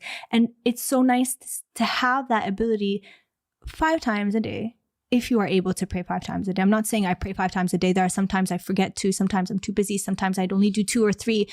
It's a work in progress for me. Between me and myself, I work towards doing that. But when you can, it's a moment where you connect and you remember certain things. And of course, when you remember to be more grateful and thankful, the universe or God gives you more, right? It's a transaction almost, right? The law of attraction. And when you're seeking a moment with your creator, automatically that makes you more spiritually stronger, and that makes you more protected from the external things that are coming your way, especially if you're a public figure. Okay, so this is something I wondered about namaz. Okay. When you're sitting for it, there's a chant you're doing in your head, right? So while you're chanting, are you also thinking of your wishes? So you're not chanting. So what you're doing is, first, there are things that we memorize when we're doing our namaz. So you're memorizing the shahada, right? Which is your prayer.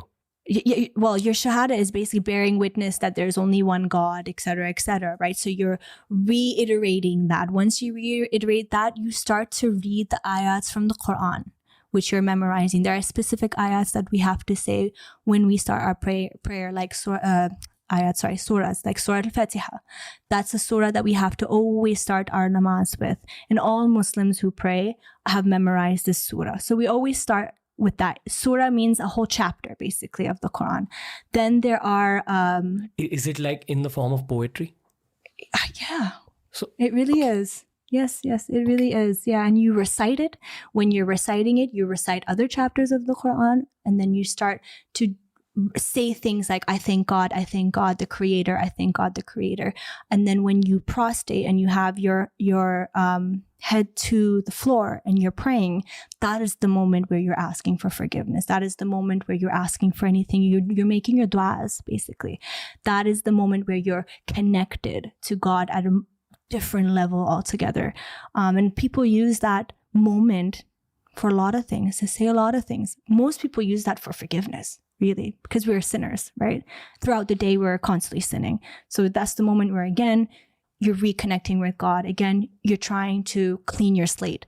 And then when we get up again, we recite the surahs again, we do our ayats again, and then we go back down. And it is kind of a bit of, it is literally meditation. It really is. Because what you're doing when you're meditating is you're chanting, right? But you're chanting really strong words. They have meaning. They have spiritual meaning, right? And they're opening realms where you're starting to connect with another higher energy. So when we're doing our namaz, and whatever we say, as much as I'm saying their surahs and their ayats, but they have a lot of strong meaning and energy attached, yes, and power attached to them. So we are technically, it's almost the same. It's almost the same, yeah. But it's there's a whole science behind prayer. And I think because we've been so distracted with worldly things and technology and phone and Instagram, and there was a period of time where it wasn't cool to be religious, and it wasn't cool to talk about spirituality, and it wasn't cool to be connected with your creator. So that era, which I think it's disappearing slowly, in that era, people didn't want to think about this or talk about it. Now we're going into an era where people want to talk about it more. They're open-minded. They want to learn more. I think we should take this opportunity to research these things more, because there is a science behind why we do what we do, why we pray, why we connect ourselves to our creator, and why we meditate, and why we isolate ourselves for some time, and we try to almost connect our inner being with the higher energy, the higher power. This is a saying that came up on the show in one of our past episodes, where someone said that, we're so obsessed with reality that we don't understand that reality will actually begin after this reality ends. And then we realize that, is this even real? Yeah, that all this is a dream. Yeah. And you're just playing a part in the illusion. Look, it's possible. We have to be open to all these things. Words have power, paragraphs have power, poetry Thoughts have power. Language has power, especially ancient languages. Yes. I think what I was getting to with that question was about what was the word you said before dua? Like you bend down to the dua, but right before that, the paragraph? The surahs? Surahs. Yeah. So that would be inward, right? That you're taking it in, you're memorizing it. And duas are outward. Then you go back to doing something inward. Something that you've already memorized. Duas are things that are coming out from your system, from your brain. So there's receiving, and then there's giving that happens. While you're receiving, does any other thought enter your head?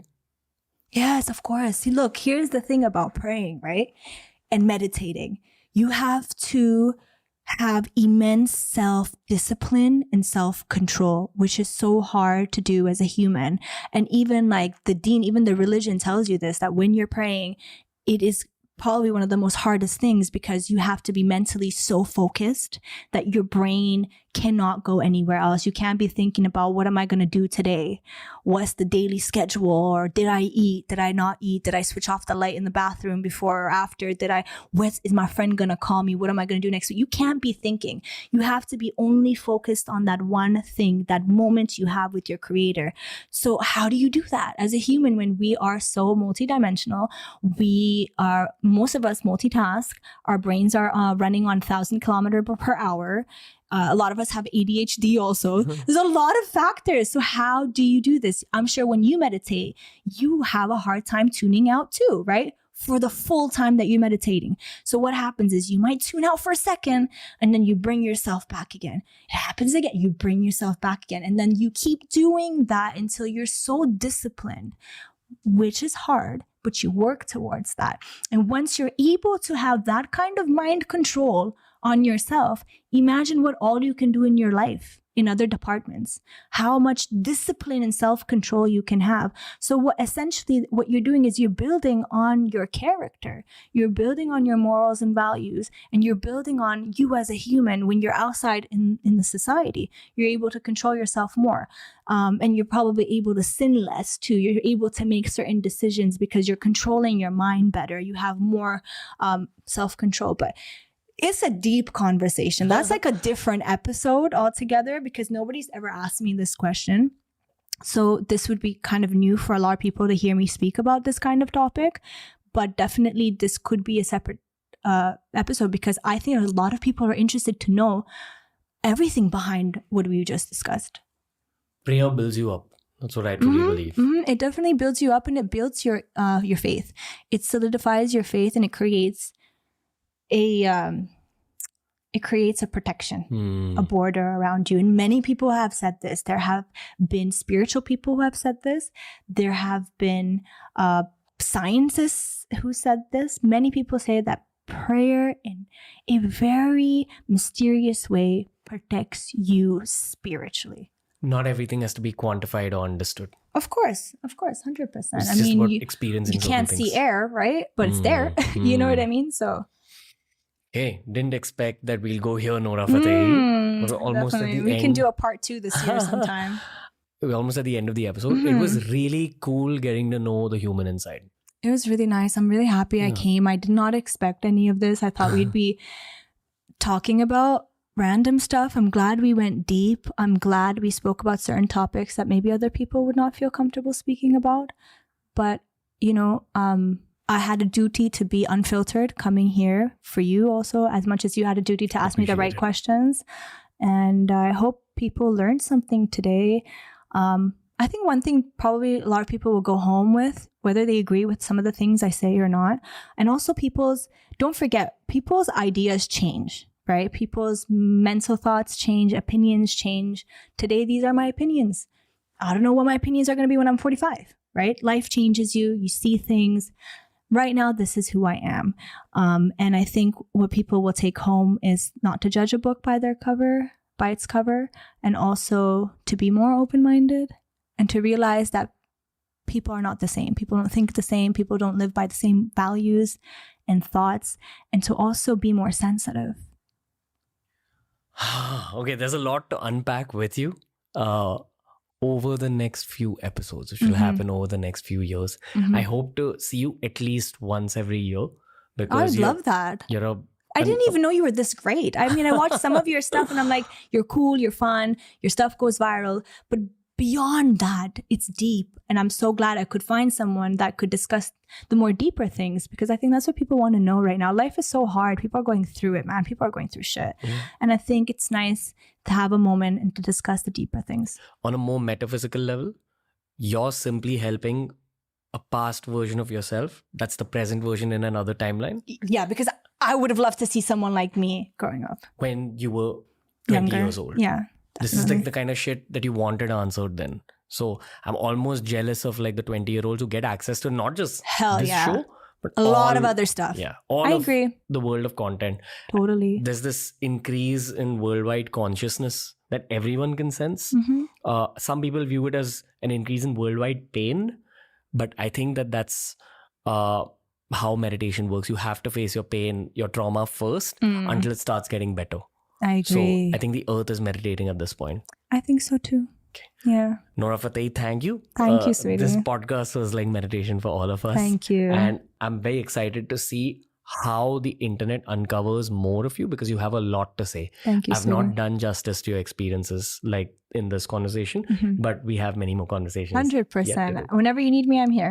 Thank you. you. Appreciate it a lot. Thank you, Nora. Thank you. That was the episode for today, ladies and gentlemen. The harsh truth is that I struggle to find English guests for this podcast. There's an infinite number of Hindi guests. And if the universe gifts us with an epic guest like this, I know for a fact that the English podcast is safe, at least for a little while longer. Today's conversation has just gotten over. Nora's just left my house.